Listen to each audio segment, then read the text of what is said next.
Influencers do a lot of shady stuff, and if you're subscribed to our channel, then you already know that. And although we talk about people getting canceled all the time on the channel, today I wanted to talk about some things that are definitely bad, but did not necessarily result in the influencer getting canceled. I'm Mackenzie, you're watching InformOverload, and let's get into the top 10 influencers who got called out for bad behavior. And make sure to subscribe to the channel if you're not already. Starting off with number 10, we have Shane Dawson. After the Hair by Jay drama, Trisha decided it was time to completely cut off Shane Dawson and Rylan Adams as her friends, which was especially shocking considering Shane and Trisha had been friends for roughly 12 years. She spilled it all in a long video called Shane and Ryland Are Literal Scum of the Earth. In the video, she exposed that Shane confided in her that he was afraid of Jeffree and was considering dropping him during his scandals. She also revealed that he told a lie to Gabby Hanna that started a huge feud between them, where Shane told Gabby that Trisha had an STD. Trisha also showed a clip from a video Peter Mon did months ago,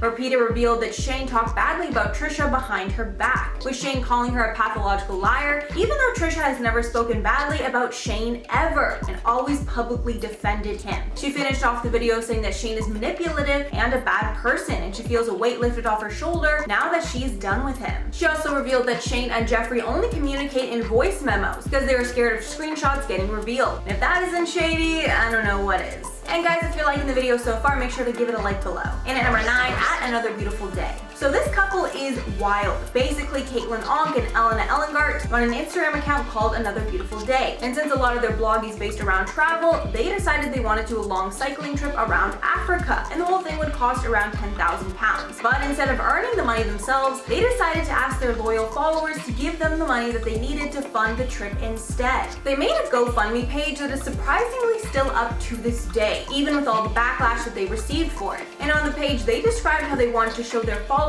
all of their travels, but they need their followers' help to go on this adventure, saying that all the money would be used to fund the essentials they needed for the trip. And at the time of recording this video, they have a little over £1,100 donated, so I guess not everyone thought it was so crazy. But of course, a GoFundMe like that is gonna get a lot of backlash, which of course it did, with people calling out the couple for being entitled and not getting a normal job to earn the money that they need. And at number 8, Keemstar and H3 Productions. In the summer of 2020, popular YouTubers Keemstar and H3 Productions got in an all-out battle on the platform, with both of them making videos exposing one another. And because they both have done some shady stuff in the past, they were both dropped by sponsors in the process. It started when Keemstar was dropped by G Fuel, because Ethan directly called them out in his video for being affiliated with Keemstar. G Fuel was one of Keem's most notable sponsors, with Keem even partnering with them on multiple products. After this happened, Keemstar called out Ethan for crossing a major line, as it's an unspoken rule to never mess with sponsorships, as that's a dangerous precedent to set. This resulted in a Twitter mob going after Ethan for his past, resulting in him getting dropped by Old Spice. After all the dust had settled, Ethan revealed in a podcast that he was getting sued by Keemstar for the drama costing him millions of dollars. And at number 7, Tana Mongeau. Being a Tana Mongeau fan in 2020 was pretty difficult, as she probably got into her worst scandals to date last year. She was already getting tons of hate online for openly partying in the midst of the pandemic. Then around the same time, her former friends and collaborators, Simply Nessa and Colin Berry, called her out for being microaggressive towards them, even saying that Tana purposely pitted people against them because of their skin color. And after months and months of people asking for Tana to address it, she finally did when she posted the worst apology video in the history of the platform. And oh boy, was it bad, full of jump cuts and a lack of facial expression that made it clear that she was just reading off a script. The response was terrible, and she ended up saying that she would address it all later. And she did make somewhat of a follow-up video claiming that she would be addressing it further, but that hasn't happened and probably never will. And at number 6, James Charles. Even though James has not been in many scandals since his massive one in 2019, sometimes he just can't help but get a little catty online. Some examples of this are back in 2020.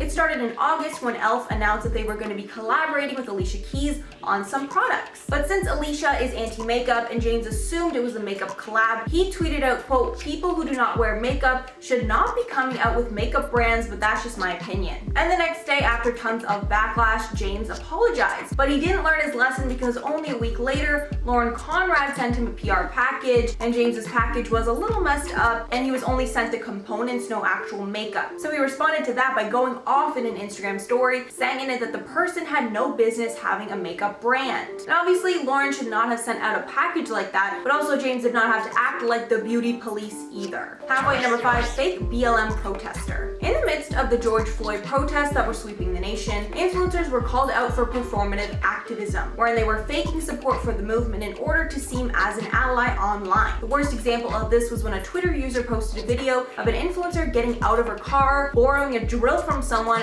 posing for a picture, and then swiftly hopping back in her Mercedes-Benz. Immediately, the internet went on a frenzy to try and find out who this woman was, with it later being revealed that she was Fiona Moriarty McLaughlin, whose Twitter bio described her as a commentary journalist with the Washington Examiner and a former employee of Billboard and the Hollywood Reporter. And at number 4, Adeline Morin. Adeline got called out for many things last year. First was the fact that she was traveling back and forth from Toronto to LA many times over the course of the pandemic, and she didn't quarantine after the traveling either. But then she decided to create even more drama surrounding the group's annual Big Bear trip. There was already fans angry that the group was going at all, but then Adeline started drama with one of the other girls and exposed someone in the group for bailing on the trip the last minute. This then resulted in fans digging to find out who the person was and hating on the other members of the group to reveal who it was. And other members of the lifestyle community had to come out on their vlog channels and reveal that they were not the person who started the drama, with Remy Ashton being one of those people. It all ended with Adeline getting backlash from fans for starting childish drama on a trip that shouldn't have even been happening in the first place. And at number 3, Lorraine's birthday. Back in the early days of the pandemic, the internet broke after reports that tons of huge influencers got together at the Hype House for influencer Lorraine's 22nd birthday party. And even tons of PG and seemingly unproblematic YouTubers attended, like the D'Amelio sisters and Emma Chamberlain. In an interview with The Hollywood Fix at the Hype House on the night of the party, co-founder Thomas Petrou said that 67 people were inside the house while hundreds more were outside hoping to get in. Not good in a pandemic.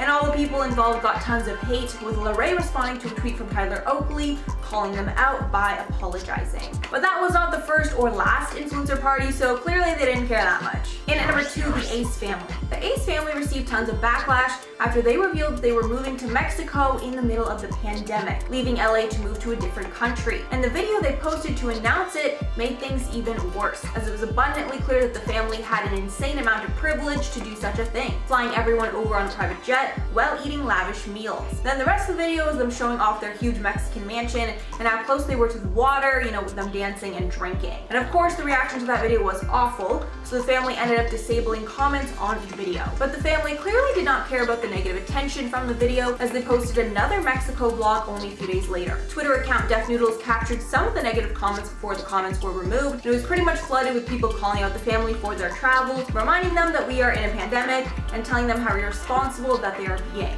And finally, at number 1, Olivia Jade. Olivia Jade was the biggest named, disgraced for her part in the college admissions scandal, along with her parents. Olivia had a thriving career as an influencer, but her parents pushed her to go to college. But we learned later that they cut some corners while doing so. Sometime after the scandal, she got backlash for posting an Instagram photo critical of the media outlets that were coming down hard on her parents. Even though that picture only made her look more entitled for not listening to valid criticism. She ended up going on Red Table Talk to apologize for her involvement and to be open about her plans for moving forward. And now, after a long time away from her YouTube channel, she just posted her first vlog back after the scandal. But the majority of the comments seem to be negative, and I'm not sure how that will change her decision to come back. Alright guys, that's all for the list. Let me know your thoughts below. I tried to make this one about scandals that were more lighthearted than the typical really dark stuff that we sometimes have to talk about. So sorry if I didn't include, some that were considered bigger scandals. Before I go, I'm gonna shout out some comments from my video on Jake Paul. So Shaden said, alright, I got the male equivalent for Karen. It's Jake, you can thank me later.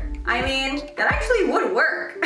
Then Avani and Moore said, I honestly hope him and McGregor fight so he'll get knocked down and maybe his sense will come back. I mean, the only thing is that Jake's a lot bigger than McGregor. I still think McGregor would win, but I do think it could be an interesting fight because Jake is just so much bigger. Then Fluffy Pink Chaos said, does Jake Paul actually have 50 mil? I'm kind of sus about his funds that he offered to fight Conor McGregor. I completely agree. That's why I said allegedly in the video. It's like, does he actually, like I'm confident he has a lot of money. I'm very confident of that, but like 50 mil on one single fight, that seems outrageous. All right guys, that is all for the video today. Thanks so much for sticking around. If you made it all the way here, if you like the channel and want to see more, make sure to like and subscribe below. I've been your host, Mackenzie Smith, and I will catch you all in the next one.